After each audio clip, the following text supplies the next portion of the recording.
Welcome to SRS math నా లెక్కలు YouTube channel. ఈరోజు మనం కాలము దూరము టైమ్ అండ్ డిస్టెన్స్ అనే టాపిక్ మీద సమ్స్ని చూద్దాం.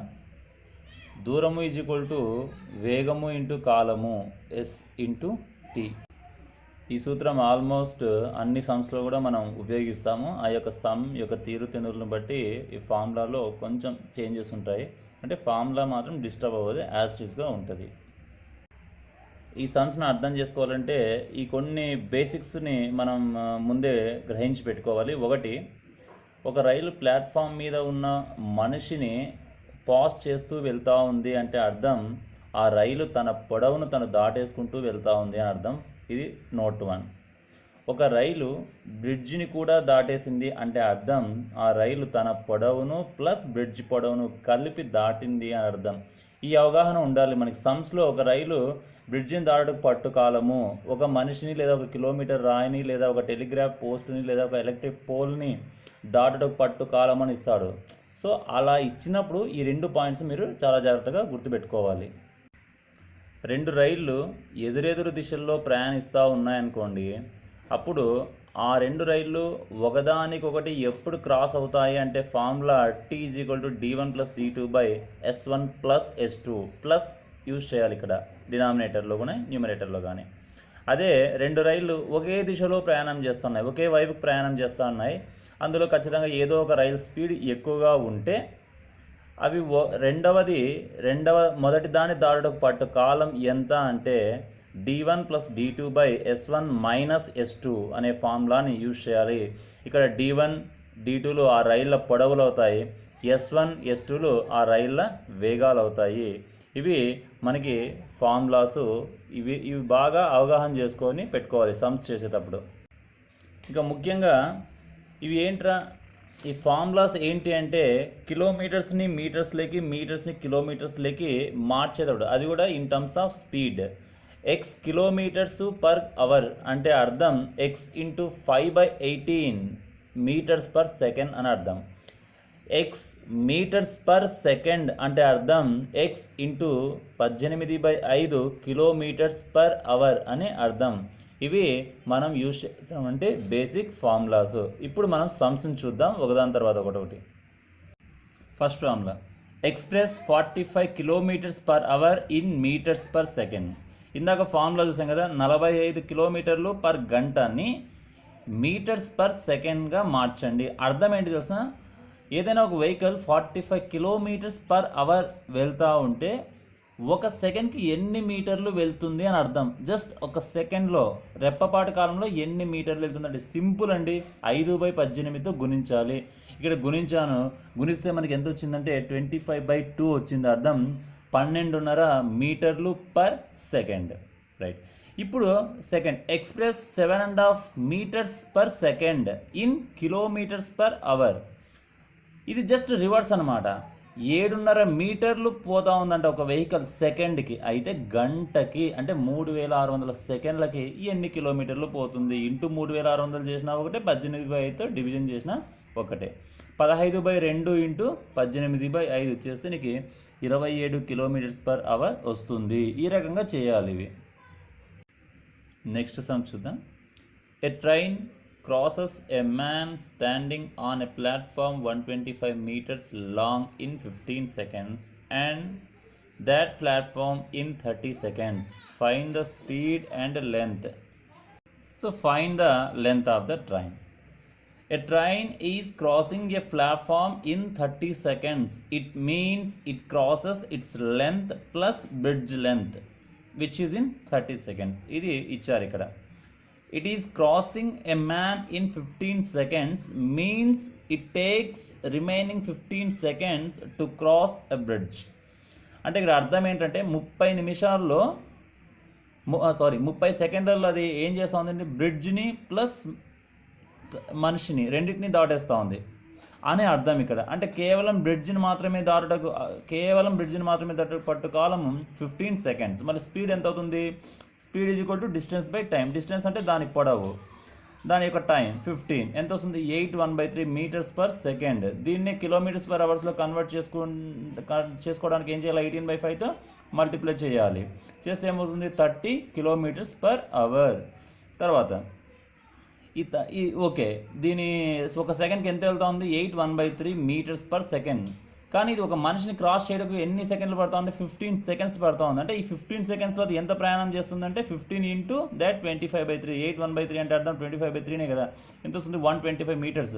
ఇది 15 సెకండ్లలో ఒక మనిషిని దాటుతూ ఉంది. అంటే 15 సెకండ్లలో ఎంత దూరం ప్రయాణిస్తుందంటే 125 మీటర్లు కదా. ఇది తన పొడవు అవుతుంది. ఇదే బేసిక్ పాయింట్స్లో కూడా నేను చెప్పాను. సో ఈ సమ్ని మనం ఇలా అర్థం చేసుకోవాలి. ఒకసారి మీకు ఇంకా అర్థం కాకుంటే ఒకసారి బ్యాక్ వెళ్ళి మరి వీడియోని చూస్తే మీకు క్లియర్గా అర్థమవుతుంది. ఇంకొక సమ్ చూద్దాం. 2 trains 220 meters and 180 meters long cross each other in 16 seconds in opposite direction and in 1 minute in same direction run. Find their speeds. Question ఏంటంటే ఇక్కడ 220 మీటర్లు 180 మీటర్లు పొడవులు గల 2 రైళ్ళు ఎదురెదురుగా ప్రయాణం చేస్తూ ఉన్నప్పుడు 16 సెకండ్లలో ఒకే దిశలో ప్రయాణం చేస్తూ ఉండేటప్పుడు 1 నిమిషం అంటే 60 సెకండ్లలో క్రాస్ చేసుకుంటాయి, ఓవర్టేక్ చేసుకుంటాయి. అయితే ఆ 2 రైళ్ళ వేగాలు ఎంత? చాలా సులభం ఇది.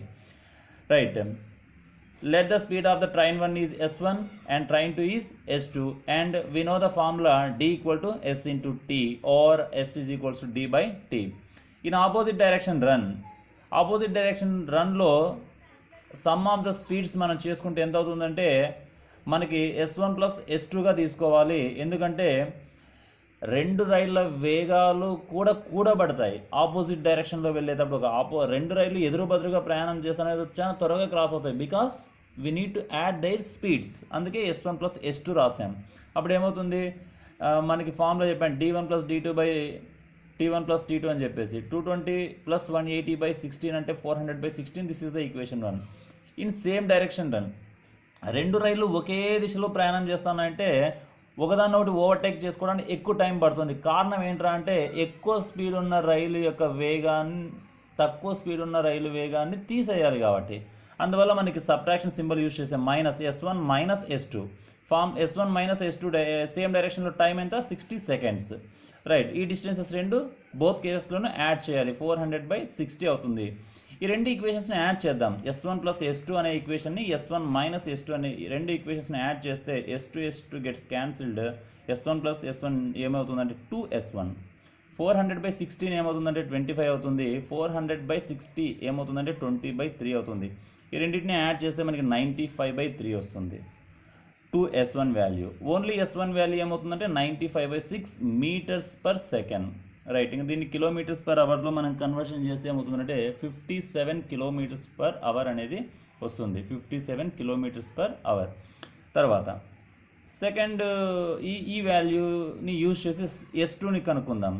ఫస్ట్ ఈక్వేషన్ తీసుకో నువ్వు. S1 ఎంత ఇప్పుడు వచ్చిండేది 95/6 ప్లస్ S2 ఈక్వల్స్ టు 400/16 అంటే 25. therefore S2 equal to 25 minus 95/6. that means 55/6 meters per second. దీన్ని కిలోమీటర్స్ పర్ అవర్లోకి మార్చాలంటే 18/5తో మల్టిప్లై చేయాలి. ఇది ఏమవుతుంది 33 కిలోమీటర్స్ పర్ అవర్. కాబట్టి 2 రైళ్ళ వేగాలు ఎంతైనాయి 57 కిలోమీటర్లు per hour, 33 kilometers per hour. ఏం లేదు, జనరల్గా ఇక్కడ ఆపోజిట్ డైరెక్షన్ రన్లో ఉన్నప్పుడు స్పీడ్స్ యాడ్ చేయబడతాయి, సేమ్ డైరెక్షన్లో ఉన్నప్పుడు స్పీడ్స్ సబ్ట్రాక్షన్ చేయబడతాయి. ఈ లాజిక్ని యూజ్ చేసుకోవాలి. ఆపోజిట్ డైరెక్షన్ రన్లో 16 సెకండ్స్లోనే ఓవర్టేక్ అవుతున్నాయి. సేమ్ డైరెక్షన్ రన్లో 60 సెకండ్లు పడుతూ ఉంది ఓవర్టేక్ అవ్వడానికి. రైట్. సూత్రం ఏంటి? నీకు వేగాలు = దూరాలు బై కాలాలు. అంతే కదా. ఇక్కడ కాలాలు 2 రైళ్ళకు పట్టిన కాలం కేవలం 16 సెకండ్లు ఓవర్టేక్ చేసుకోవడానికి. ఇక్కడ 2 రైళ్ళకు పట్టిన కాలం ఓవర్టేక్ చేసుకోవడానికి ఒకే దిశలో వెళ్తున్నాయి కాబట్టి 60 సెకండ్లు పట్టింది. రైట్. ఈ 2 ఈక్వేషన్స్ని సింప్లిఫై చేసుకుంటే S1 వాల్యూ వచ్చింది నీకు 95/6. దీన్ని యూజ్ చేసి S2 వచ్చింది 55/6. రైట్. ఇప్పుడు 18/5 అనే ఒక ఫ్యాక్టర్తో మల్టిప్లై చేసుకుంటే కిలోమీటర్స్ పర్ అవర్లో వాటి వేగాలు మారుతాయి. S1 మనకి ఇక్కడ 57 kilometers per hour, S2 33 kilometers per hour అనేది వచ్చింది. ఇవే ఆ 2 రైళ్ళ వేగాలు అవుతాయి. ఇది ఒక డిఫరెంట్ టైప్ ఆఫ్ అప్లికేషన్ చూద్దాం. I walk from my house to my office at speed of 3 kilometers per hour and arrives this minute of late and arrives 20 minutes late. If at 4 kilometers I reach the office 15 minutes before time, find distance between my home and office. ఏమంట, 3 కిలోమీటర్లు per గంట వేగంతో వెళ్తేనేమో 20 నిమిషాలు late అవుతుందంట ఆఫీస్కి వెళ్ళేకి. అదే 4 కిలోమీటర్లు per గంట వేగంతో ప్రయాణం చేస్తేనేమో 15 నిమిషాలు ముందే చేరుకుంటున్నాడంట. అయితే నా ఇంటికి మరియు నా ఆఫీస్కి మధ్య దూరం ఎంత అన్నాడు. మనం ఇంత అజంప్షన్ వేలో సాల్వ్ చేద్దాం. ఫస్ట్ ఇంటికి ఆఫీస్కి మధ్య దూరం 1 కిలోమీటర్ అనుకుందాం. మరి 3 కిలోమీటర్లు పర్ గంట వేగంతో వెళ్తే ఎంత టైం పడుతుంది? 1/3 గంట పడుతుంది, అంతే కదా. Distance by time 1/3. అదే 4 kilometers per hourతో వెళ్తే 1/4. Distance is 1 kilometer, 4 is the speed. So time ఎంత పడుతుంది? 1/4 గంట. ఈ రెండు టైమింగ్స్ మధ్య తేడా ఎంత చూద్దాం. 1/3 మైనస్ 1/4 అంటే 1/12 గంట. 1/12 గంటని నిమిషాలు మారిస్తే ఇంటూ 60తో మల్టిప్లై చేయాలి. ఎంత వచ్చింది మనకి? 5 నిమిషాలు. అంటే 1 కిలోమీటర్ డిస్టెన్స్ ఉంటేనే నీకు 5 నిమిషాలు తేడా వస్తుంది. ఎందుకు 5 నిమిషాలు తేడా వస్తుంది అంటే, నువ్వేమో ఈ వేగంతో 3 అనే వేగంతో పోతేనేమో నీకు 20 నిమిషాలు లేట్ అవుతుంది. 4 అనే వేగంతో వెళ్తేనేమో 15 నిమిషాలు ముందు అవుతుంది. జనరల్గా 1 కిలోమీటర్ ఉంది అని నువ్వు తీసుకొనింటే ఆ 1 కిలోమీటర్ దూరాన్ని ప్రయాణం చేసేకి నీకు ఈ టైమింగ్స్ పడతాయి ఆయా స్పీడ్లతో. ఆ రెండు టైమింగ్స్ మధ్య తేడా 5 నిమిషాలు అయింది. మరి అదే 1 కిలోమీటర్కి 5 నిమిషాలు తేడా వస్తే 35 నిమిషాలు తేడా ఇచ్చినారు లెక్కలో. ఏంటి, ఎర్లీగా బిఫోర్ టైంలో 15 minutes, లేట్ టైంలో 20. రెండింటి యొక్క వాల్యూ ఎంత అవుతుంది? 35 minutes. మరి 35 నిమిషాల తేడా రావాలి అంటే 1కే 5 నిమిషాలు అంటే 35కి 7 కిలోమీటర్లు అవుతుంది. So this actual distance between the home and office is 7 kilometers. ఇది ఈ సమ్ని ఇంకొకసారి కూడా కేర్ఫుల్గా వింటే మీకు బాగా అర్థమవుతుంది. చూద్దాం. In 100-meter race, A beats B by 10 meters and C by 15 meters. By how many meters can B beat C in this race? So, A 100 మీటర్లు ప్రయాణం చేసి పరిగెత్తాడు అనుకుందాం. అప్పటికి B ఎంత పరిగెత్తింటాడు? 90. అప్పటికే C ఎంత పరిగెత్తింటాడు? 85. ఇదంతా క్వశ్చన్లోనే ఇచ్చారు కదా. మరి A/B/C ఎంత అయింది? 100, 90, 85 అయింది. దీంట్లో నుంచి B/C ఎంత? నీకు 90:85. ఇక్కడ క్వశ్చన్ ఏంటంటే, ఒకవేళ అంటే B 90 meters పరిగెత్తిన చోట C జస్ట్ 85 పరిగెత్తాడు. ఇప్పుడు B 100 meters పరిగెడితే C ఎన్ని మీటర్స్ వద్దకు రీచ్ అవుతాడు అనేది క్వశ్చన్. అంతే టాస్క్, ఇంకా వేరే ఏమీ లేదు. అంటే ఈ రెండు నిష్పత్తులు సమానమేగా. ఇక్కడ 90:85 అనేది 100:x అనే ఈ రెండు రేషియోస్ సమానమైన రేషియోస్ అనమాట. దాని ప్రకారం మనం product of means equal to product of extremes use చేయొచ్చు. ప్రోడక్ట్ ఆఫ్ ఎక్స్ట్రీమ్స్ ఏమవుతుంది అంటే 90x ఈక్వల్స్ టు 100/85, లేదా x ఈక్వల్ టు 100/85/90 అంటే 850/9 అంటే 94, 4/9 మీటర్స్. అంటే అర్థం B 100 మీటర్లు పరిగెత్తిన చోట C 94, 4/9 మీటర్సే పరిగెత్తింటాడు. అయితే ఆ ఇద్దరి మధ్య గ్యాప్ ఎంత వచ్చిందంటే 100 - 94, 4/9 అంటే అర్థం 5/9 మీటర్లు. అర్థమైందా? అంటే A 100 మీటర్లు పరిగెత్తిన చోట ఏమో B 90నే పరిగెడతాడు.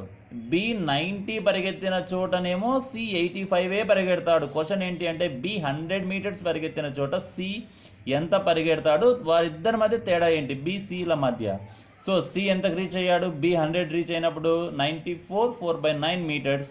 సో ఆ రెండింటి వాళ్ళిద్దరి మధ్య డిఫరెన్స్ ఎంత అంటే 5/9 మీటర్స్. అంటే Cని B 5/9 మీటర్ల తేడాతో ఓడగొడతాడు అనేది ఇక్కడ అర్థం.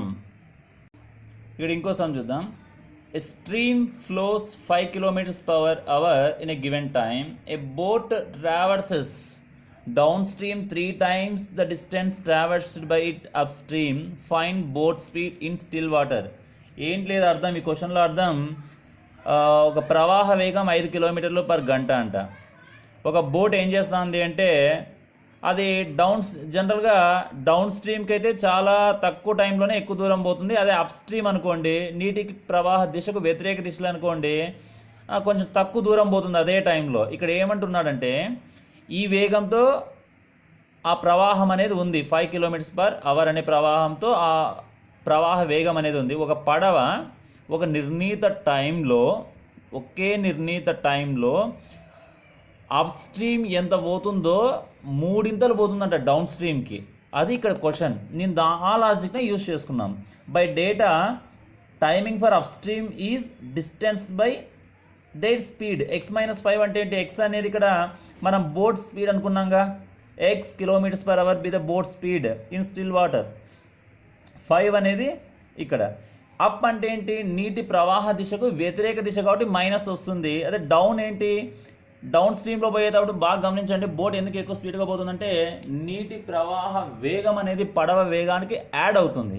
అదే వ్యతిరేక దిశలో కంపల్సరీగా అబ్స్టకిల్ అవరోధం అవుతుంది, తీసివేయాల్సి వస్తుంది.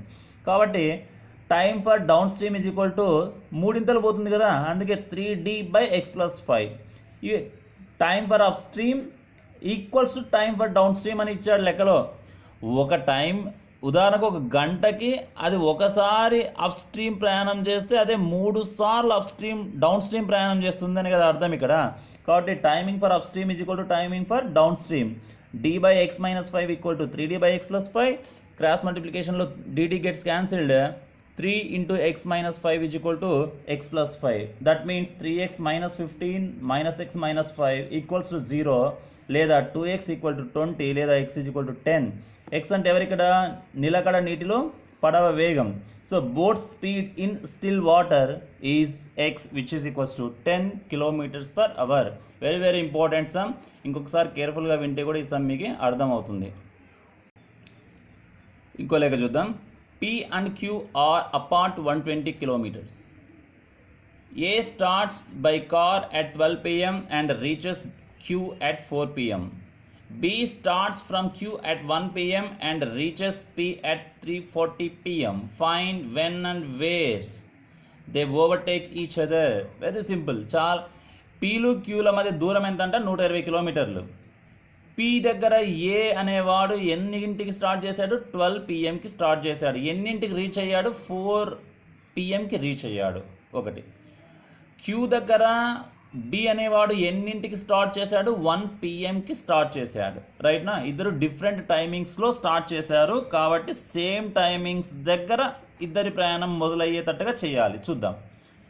ఏ ఎన్ని గంటలు పట్టింది? వాడు 12కి బయలుదేరాడు, 4కి చేరాడంటే 4 గంటల్లో వాడు ఎంత ప్రయాణించాడు? ఏ 120 అంటే వాడు స్పీడ్ ఎంత? 120/4 అంటే 30 km/h. అదే బీకి ఎంత పట్టింది? 1 గంట నుంచి 3:40 అంటే 2 hours 40 minutes కదా 120 కిలోమీటర్ల ప్రయాణానికి. అప్పుడు వాడి స్పీడ్ ఎంత అవుతుంది? దూరము బై వేగము. వేగం ఈజ్ కూడా దూరము బై కాలము.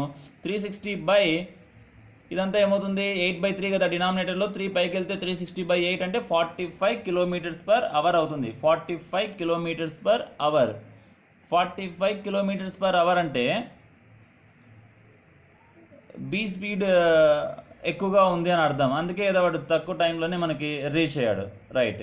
ఇప్పుడు క్వశ్చన్ అంటే exactly at 1 p.m. Distance between them is 90. Same టైమింగ్స్లో తెస్తున్నాం. వీడు ఏ యొక్క స్పీడ్ ఎంత ఉంది? 30 km/h. బి యొక్క స్పీడ్ ఎంత ఉంది? 45 km/h. ఒక గంట అంటే ఇంకా బి స్టార్ట్ అవ్వలేదు కదా, వాడు 1కి కదా స్టార్ట్ అయ్యేది. వీడు 12కే స్టార్ట్ అయ్యాడు. 1కి ఎక్కడికి చేరుతాడు వీడు? ఈ సర్టన్ పాయింట్కి చేరుతాడు. 30 kilometers తర్వాత ఉన్నటువంటి ఒక పాయింట్. ఎందుకంటే గంటకు 30 kilometers కదా ప్రయాణం చేసేది. అంటే ఇప్పుడు 1 గంటకి ఎగ్జాక్ట్గా ఇద్దరి ప్రయాణాలు మొదలవుతున్నాయి అన్నట్టు. ఇక్కడ మళ్ళీ వాటి మధ్య దూరం ఎంత ఉంది? 90 kilometers మాత్రమే ఉంది. సో మనం ఈ 90 kilometers దూరం ఎగ్జాక్ట్గా అటు 1 p.m. దగ్గర ఉంది కాబట్టి అక్కడ మనం ఓవర్టేకింగ్ టైంని క్యాలిక్యులేట్ చేయొచ్చు. Time taken to overtake is equal to distance by the speeds, some of the speeds. Distance ఎంత? ఆ 1 p.m.కి 90, వాళ్ళిద్దరు స్పీడ్స్ యొక్క 75 అవుతుంది. 30 + 45, ఎందుకంటే ఇద్దరు కూడా ఆపోజిట్ డైరెక్షన్లో వస్తున్నారు కాబట్టి. సో 1/5 అవర్ అంటే అర్థం 1 hour 12 minutes. 1 గంట దాటిన తర్వాత వాళ్ళిద్దరి మధ్య దూరము 90 కిలోమీటర్లు. మరియు వీడేమో 30 km/h వెళ్తాడు, వాడు 45 km/h వస్తాడు. ఇద్దరు కలిసి ఎన్ని గంటల తర్వాత ఓవర్టేక్ అవుతారు అంటే 1 hour 12. అంటే 1 గంటని యాడ్ 1 గంట తర్వాత 1 hour 12 minutes అంటే ఎంత అవుతుంది? 2 hours 12 minutes. So when they overtake at 2 hours 12 minutes p.m. At 2 hours 12 minutes అక్కడ వాళ్ళు ఓవర్టేక్ అవుతారు. ఎక్కడ అన్నాడు అంటే ఎన్నో కిలోమీటర్ వద్ద అని. ఈ 1 అవర్ 12 మినిట్స్లో 1 అవర్ 12 మినిట్స్లో వాళ్ళు ఎంత దూరం ప్రయాణం చేస్తాడు క్యూ అనేవాడు? గంటకు 45 కదా, మరి ఎక్స్ట్రా 12 మినిట్స్ కూడా ఉంది. ఎంత అవుతుందంటే 45 ఇంటూ 6/5తో మల్టిప్లై చేయాలి. 1/5 అవర్ మీన్స్ 5 1 5, 5 + 1 6, 6/5తో నువ్వు మల్టిప్లై చేస్తే నీకు 54 కిలోమీటర్లు వెళ్తాడు వాడు గంట 12 నిమిషాల్లో. అంటే ఇక్కడ క్యూ నుంచి 1 అవర్ 12 మినిట్స్లో 54 కిలోమీటర్లు వెళ్తే మొత్తం ఎక్కడుంటాడు? 66వ కిలోమీటర్, అంతే కదా. 120 - 54 అంటే 66 కిలోమీటర్ ఫ్రమ్ క్యూ. ఎక్కడ కలుసుకుంటారు అంటే వాళ్ళిద్దరూ క్యూ నుంచి 66వ కిలోమీటర్ పి దిశలో, అక్కడ వాళ్ళిద్దరూ ఓవర్టేక్ అవుతారు. అక్కడికి వాళ్ళకి పట్టిండే టైం 2 అవర్స్ 12 మినిట్ పట్టింటుంది. సో ఈ రకంగా ఈ సమ్ని సాల్వ్ చేయాలి. సో ఈ రకంగా మనం కాలము దూరము సమ్స్ సాల్వ్ చేయాలి అండి. ఈ వీడియోలో మనము ట్రైన్స్, తర్వాత బోట్స్, స్ట్రీమ్స్, ఈ సమ్స్తో పాటు ఇంకా బేసిక్ థింగ్స్ని కూడా ఎక్స్ప్లెయిన్ చేయడం జరిగింది. Thank you all for watching my YouTube channel SRS math నా లెక్కలు. Thank you all.